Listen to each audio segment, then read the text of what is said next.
Об актуализации сведений по столице республики городу Магаз в Федеральной информационной адресной системе говорили на заседании правительства региона. На сегодняшний день в систему ФИАС введена вся адресная база Магаза, 441 объект. О ходе подготовки к майским праздникам проинформировала вице-премьер правительства Мария Газдиева.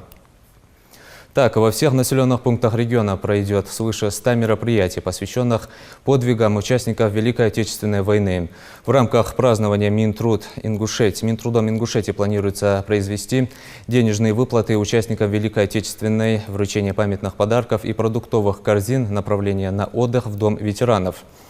В республике улучшены жилищно-бытовые условия более 357 участников войны. Цикл торжественных мероприятий 9 мая откроет официальные церемонии возложения цветов к вечному огню на мемориале памяти и славы города Назрань. В 11:00 торжественным маршем от администрации города Магаз до площади Алания пройдут участники акции «Бессмертный полк». Шествие завершится праздничным концертом мастеров искусств, а после в Магасе, Малгобеке, Сунже, Карабулаке и Назрани будут запущены праздничные салюты в честь победы.